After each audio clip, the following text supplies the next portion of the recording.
So, students, continuing with the topic of thermal conductivity. So, in the last lecture, we discussed about the calculation of thermal conductivity of the composite slab. और उसमें हमने क्या लिया था कि two slabs are joined end to end. That means in that very case we consider that area of cross section of each slab is the same. Now again we want to calculate coefficient of thermal conductivity through a composite slab. We want to calculate this coefficient of thermal conductivity through composite slab. और इसमें बेटा हम जो slabs दो ले रहे हैं they are placed one above the other. यानी कि इस तरीके से हमने इसमें ले लिया कि जैसे कि एक स्लैब ले ली, ये हमने दूसरी स्लैब ले ली, इस तरीके से ले लिया. लेट अस से अगेन, ये स्लैब ए है, इसमें coefficient of thermal conductivity is K1. This is slab B, इसमें coefficient of thermal conductivity is K2. और जो लेंथ है दोनों स्लैब्स की वो सेम हो गई, दैट इज L X, जो भी ले लो, दैट हार्डली मैटर्स. और यहाँ एरिया ऑफ क्रॉस सेक्शन है आपके पास फर्स्ट स्लैब का A1 और सेकंड स्लैब का A2. अब इसमें ये ध्यान देना है कि जो इंटरफेस है, जो आपके पास यूं हीट का फ्लो है, बड़ा ध्यान देना है. अगर तुम हीट का फ्लो यहाँ से शो कर दोगे तो पहले वाली सिचुएशन ही आ जाएगी, है ना. तो इसलिए इसमें इस एंड पे टेम्परेचर है θ1, इस एंड पे टेम्परेचर है θ2. तो now we want to calculate what will be thermal conductivity of the composite slab. अब इसमें अगर आप ध्यान से देखो तो जैसे if you consider the topic of resistance in your mind, तो you will observe that these two resistances are connected in parallel. ये उसी तरह की सिचुएशन बन गई ना हमारे पास कि जैसे दो पैरेलल में हो, उसमें क्या होता है, करंट डिवाइड होता है. करंट की division means rate of flow of charge की डिवीजन. तो यहाँ भी तो बेटा क्या होगा कि हम अब मान के ये चलेंगे कि ये जो फर्स्ट स्लैब है ए, इससे rate of flow of heat है dQ1/dt. और जो सेकेंड स्लैब है बी, उसमें से rate of flow of heat है dQ2/dt in such a manner that the total rate of flow of the composite slab is dQ/dt. ठीक होगी बात. तो अब आप इसमें dQ1/dt को क्या लिखोगे, rate of flow of heat through slab A, ये बन जाएगा बेटा K1 A1 θ1 minus θ2 divided by L. सीधी सी बात. K1 conductivity, A1 area of cross section, temperature difference is θ1 minus θ2 and distance between two faces is L. ये क्या बनेगा, K2 A2 θ1 minus θ2 divided by L. ठीक है. और अब कंपोजिट स्लैब का जब लोगे तो we will consider that K is coefficient of thermal conductivity of the composite slab. K. तो total area of cross section अब क्या बन गया, A1 plus A2. और temperature difference is θ1 minus θ2, but the distance is L. तो बेटे अगर हमें पहला जो सबसे पहला आर्टिकल किया था, अगर उसकी अंडरस्टैंडिंग है जिसमें हमने ये कहा था flow of heat depends upon temperature difference between two faces, area of cross section of the face, distance between two faces, तो ही हम ये सारा कर पाएंगे. तो अब नेचुरली इसमें अब आप क्या कहोगे कि total rate of flow of heat is sum of rate of flow of heat through slab A and slab B. तो दैट मीन्स इन दोनों का समा पाएगा। तो यहाँ वैल्यूज पुट कर देते हैं बेटे, के A1 plus A2 θ1 minus θ2 divided by L is equal to K1 A1 θ1 minus θ2 divided by L plus K2 A2 θ1 minus θ2 divided by L। ठीक हो गया। तो क्या बना बच्चे ये, अब इसमें आपके पास θ1 माइनस θ2 बाय L कॉमन हो गया, तो ये बन गया K into A1 plus A2। ये क्या बन गया, K1 A1 plus K2 A2।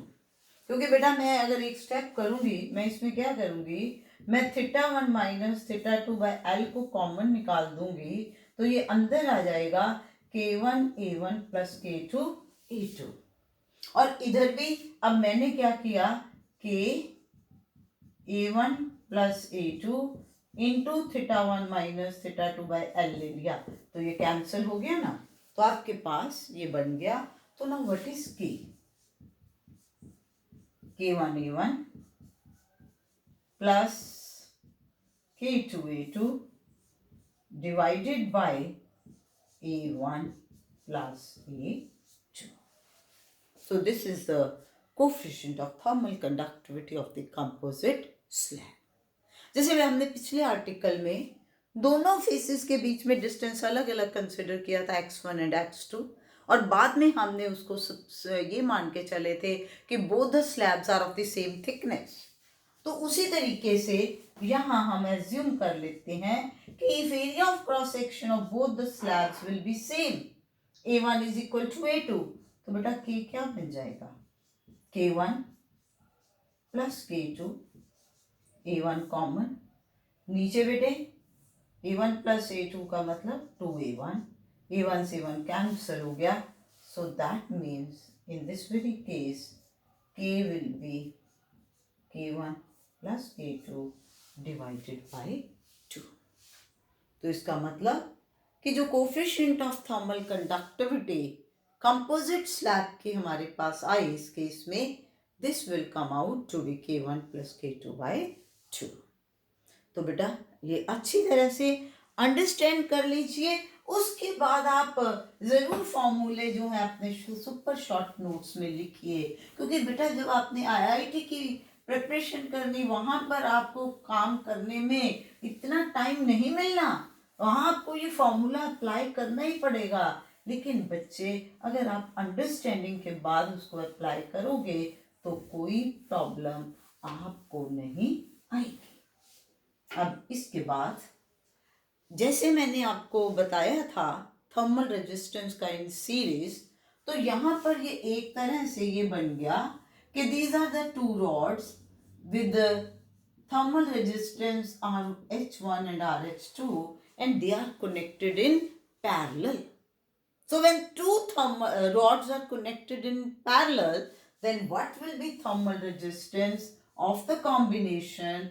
So it will be given by that reciprocal of the combined thermal resistance is the sum of reciprocal of individual thermal resistances. RH1 and RH2 are thermal resistances of two individual rods. तो जो total combination की बनी that is RH, और you can say RH is equal to RH1 RH2 upon RH1 plus RH2। So बेटा this all is the idea about thermal resistance and thermal conductivity. तो different type की problems अब आप बहुत easily कर सकते हो। तो now we will want to discuss practical applications of this thermal conductivity जो आप अपने घरों में देखते हो।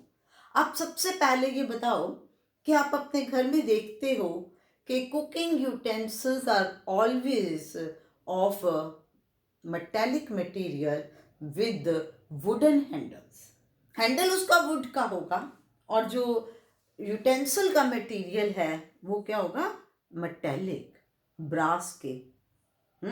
या अब आजकल अगर स्टील के आ गए हैं तो विद कॉपर बेस, कॉपर के। तो ऐसा क्यों?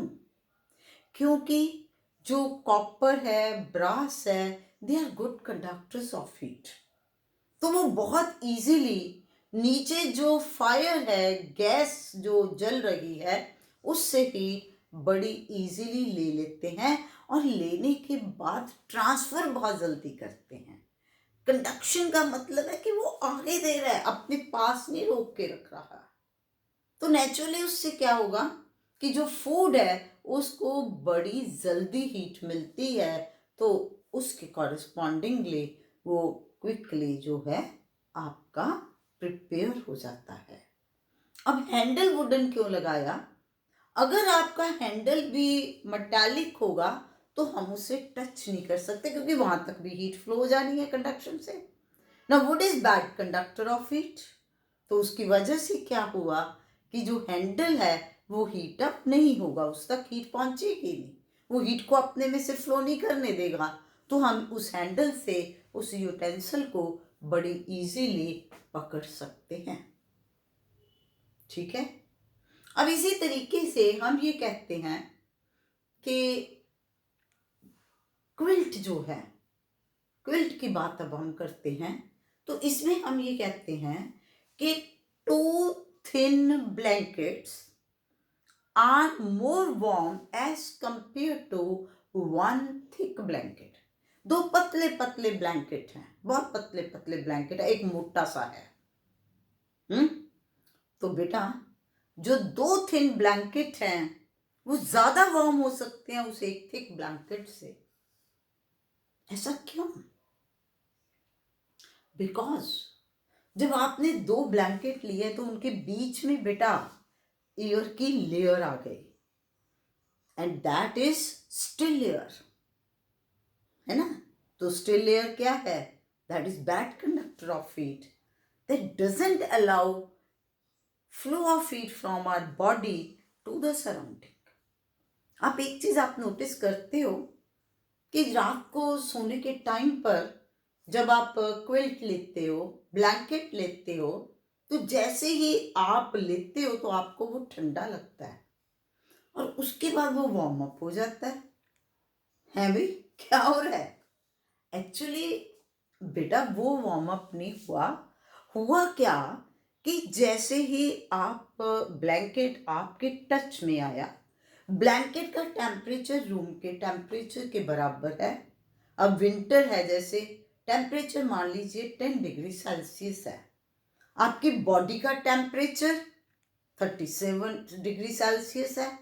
तो क्या होगा, जैसे ही आप उस ब्लैंकेट को टच करोगे, heat will flow from blanket, sorry, heat will flow from body towards blanket. जब बॉडी से हीट फ्लो कर जाएगी तो नेचुरली क्या होगा, लॉस से टेम्परेचर फॉल करेगा बॉडी का and we will feel cold, हमें ठंडा लगता है। अब कुछ टाइम के बाद क्या हुआ कि भाई हीट फ्लो करती रही हमारे बॉडी से toward the blanket, and this process will be continued until and unless the temperature of the two will become constant, यानी कि थर्मल इक्विलिब्रियम आ गई। और जब थर्मल इक्विलिब्रियम आ गई ना, no flow of heat from body takes place, तो नेचुरली हमें जो है ठंड लगनी नहीं, हम कहते हैं वार्म अप हो गया। So that is the situation. अब इसी तरीके से हम एक और पॉइंट कहते हैं कि new quilt is more warmer than the old one. एक बड़ा नया कंबल जो है वो ज्यादा वार्म है, घिस घिस के कम हो जाती है उसकी वार्मथ।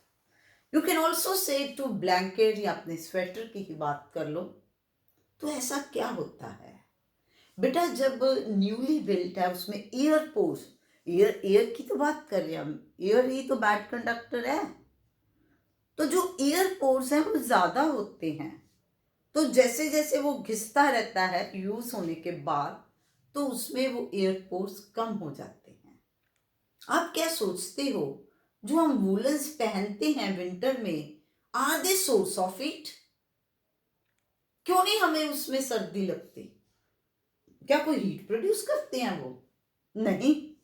सिर्फ क्या है कि वो इस तरीके के मटेरियल हैं which will trap heat, air, और एयर को ट्रैप कर रहे हैं, तो एक तरह से हीट को ट्रैप कर रहे हैं, यानी कि हमारी जो बॉडी की हीट है वो सराउंडिंग तक जा नहीं रही। आप देखिए, आप धूप में बैठे हुए हो, ठीक है, काफी तेज हवा चल रही है, तो आपको धूप में भी ठंड लगती है ना।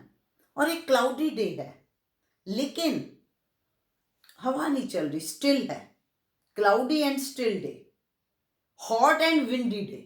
अब हॉट एंड विंडी में आपको सर्दी लगेगी, क्लाउडी एंड स्टिल डे पे नहीं लगेगी, क्योंकि जब आप बेटा विंडी डे की बात कर रहे हो, एयर की मोशन की बात कर रहे हो, तो मूविंग एयर से क्या होगा, heat will flow from our body towards the surroundings and only then we will feel cold. अगर स्टिल है मौसम, ठीक है ना, तो हम बैठे हुए हैं, तो हमें कोई हीट ने हमारा बॉडी से हीट ने जाना ही नहीं है। सो हमेशा ये याद रखिए। अब आप देखते हो कि in winter metal knobs are very cool, काफी ठंडी हो जाती हैं as compare to wooden knob. क्यों हो जाती है विंटर में, और समर में उल्टा होगा? समर में these metal knobs will become hotter, जबकि तब भी वुडन नॉब ठीक रहेंगे। तो रीजन इज दिस ओनली कि समर में बॉडी का टेम्परेचर से सराउंडिंग का टेम्परेचर ज्यादा है, इतनी गर्मी है, 50 डिग्री सेल्सियस टेम्परेचर है, तो naturally heat will flow from surrounding towards our body. हमने हीट गेन कर ली, बॉडी का टेम्परेचर राइज हो गया, इसलिए हमें गर्मी लग रही है, हम अनईजी महसूस कर रहे हैं। और विंटर में heat will flow from our body towards surroundings, हमारी बॉडी का टेम्परेचर लो हो गया, इसलिए हमें ठंड लग रही है, we are feeling cold. So इसलिए इस पॉइंट को याद रखिए कि एक तो कि flow of heat always takes place from body at high temperature towards body at low temperature until and unless temperature of the two will become constant। कि जब दो बॉडीज थर्मल कांटेक्ट में हैं, तो हीट सिर्फ और सिर्फ उतनी देर के लिए ही फ्लो करेगी जितनी देर तक उसमें टेम्परेचर डिफरेंस होगा। जब टेम्परेचर सेम हो गया तो नो प्रॉब्लम, उसके बाद कुछ नहीं होगा, नथिंग विल हैपन। अब दूसरी चीज, still air is bad conductor of heat, whereas moving air is not like that. Moving air में कन्वेक्शन की वजह से हीट का फ्लो होगा, कन्वेक्शन करंट्स। क्लियर? अब इसी तरीके से अब आप देखिए, हम कहते हैं would is bad conductor of heat, ठीक है, but it is source of heat, कि नहीं? सर्दियों में लोहड़ी मनाते हैं ना, क्या करते हैं लोहड़ी में, लकड़ी तो जलाते हैं। तो जब would bad conductor of heat है, तो इसको सोर्स ऑफ हीट कैसे मान लिया बेटा? कि अब ठीक बात है, आप जब लकड़ जलाते हो, आप उसको फायर के ऊपर, ठीक है, फ्लेम के ऊपर ऐसे ऐसे करते जाओ, हिलाते जाओ, उसको जलने में टाइम लगेगा। अगर एक जगह स्टिल रखोगे तो वो जल्दी जलेगी। क्यों ऐसा बेटा? इसीलिए कि हुआ क्या कि आपने एक ऐसे पॉइंट दिया, अब फ्लेम से ये लकड़ जो है कंटिन्यूसली हीट लिए जा रही है, but it is bad conductor of heat, तो इससे हीट आगे फ्लो नहीं हो रही।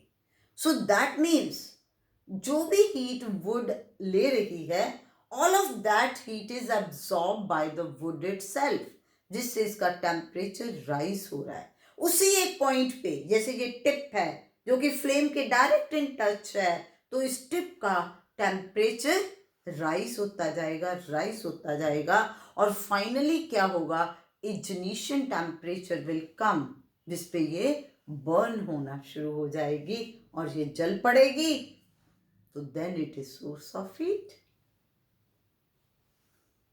सो मतलब हमेशा बर्निंग के लिए इग्निशन पॉइंट, इग्निशन कहते हो, इग्निशन कहते हो, उसका होना जरूरी है, और लकड़ उस तक पहुंच जाती है।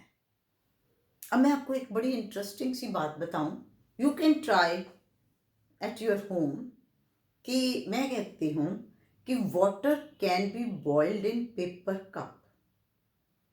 तुम कहोगे हैं, पानी के कप में, सॉरी कागज के कप में पानी को बॉईल कर ले। Yes you can do. कैसे? कि आपका जो पेपर है, वो बेटा फटाफट, वो पेपर जो आपने इस तरीके का लिया कि दैट इज द कंडक्टिंग, जो फायर से उसको हीट नीचे मिल रही है, वो पेपर आगे वो हीट पानी को दिए जा रहा है। यहाँ फायर है, इसके ऊपर मैंने कागज रख, अपना पेपर का कप रखा, ठीक है, तो क्या हो रहा है, वो हीट लिए जा रहा है, लिए जा रहा है, और आगे किसको दे रहा है, वाटर को दे रहा है, और पानी जो है वो गर्म हो रहा है। अब आप सोचते होंगे ना कि बीजी पेपर तो जल जाएगा। अरे जलेगा तो तभी जब उसका इग्निशन पॉइंट आएगा, जब उसने अपने पास हीट रखी नहीं, आगे दे दी, देन क्या प्रॉब्लम है। चोर तो तभी आके चुराएगा जब मैंने खुद खजाना इकट्ठा करके रखा होगा, जब मैं अर्न करके कमा के आगे बांटी जा रही हूँ, आ जाए चोर, क्या ले जाएगा, मेरे पास है ही नहीं कुछ देने को। आप बड़ा सिंपल सा कर लीजिए एक्सपेरिमेंट, एक कागज ले लीजिए, ठीक है, उसको फ्लेम के ऊपर रखिए, और एक पेपर के ऊपर ये अपना सिंपल जो कॉमन पेन है वो रख लीजिए। पेपर ले लिया, ठीक है, क्या रखा है, एक कॉमन पेन, और उसको आपने मोमबत्ती के ऊपर रख दिया। सारे का सारा कागज जो है वो बर्न कर जाएगा, लेकिन जितने हिस्से पे वो पिन था वो बर्न नहीं करेगा। क्या कह रही हूं मैं, कि पूरे का पूरा कागज जो है वो बर्न कर गया, लेकिन वो जितने हिस्से में पिन था वो बर्न नहीं किया। क्यों? वो क्यों नहीं बर्न किया? वो भी तो वही कागज का पार्ट है जिसका बाकी का है, क्योंकि बेटा उस पार्ट में जो भी हीट मिलती रही, that heat was further transfer to that very pin which was good conductor of heat, आगे जाती रही, तो उतने पोर्शन में इग्निशन टेम्परेचर आया ही नहीं, वो बच गया, बाकी का जो है वो क्या हो गया, बर्न हो गया। तो इस तरीके के बेटा आप बहुत से एग्जाम्पल्स जो है वो ले सकते हो, अंडरस्टैंड कर सकते हो कि किस तरीके से हीट का फ्लो होता है। तो अब आप याद रखिए कि the 3 modes of transference of heat are conduction, convection and radiation. Solids में जो हीट फ्लो होगा that will be due to method of conduction only. Liquid में और गैसेस में कन्वेक्शन मेथड से आएगा, और रेडिएशन जो है वो तो हम ये कहते हैं, अब जो नेक्स्ट हमने टॉपिक पढ़ना है बेटा, वो इस रेडिएशन मेथड में ही पढ़ना है कि एक्चुअली क्या है, एवरीबडी इज अमिटिंग रेडिएशंस। अब मैं भी थर्मल रेडिएशंस अमिट कर रही हूँ, आप भी कर रहे हो, ये भी कर रही है, वो भी कर रहा है, लेकिन amount of thermal radiations emitted will depend upon the temperature। जिसका जितना टेम्परेचर ज़्यादा है वो ज़्यादा रेडिएशन अमिट करेगा। मेरी आपके पास आ रही हैं, आपकी मेरे पास आ रही हैं, तो जो ज़्यादा अमिट कर रहा है उसका टेम्परेचर कम हो गया, दूसरे का ज़्यादा हो गया। सो इसीलिए हम कहते हैं in method of radiation heat is transferred from one body to other body without heating the intervening medium. So this all is about transfer of heat. So thanks a lot. बड़े ध्यान से इन सारे पॉइंट्स को understand करिए। So please like, share and subscribe. Thank you.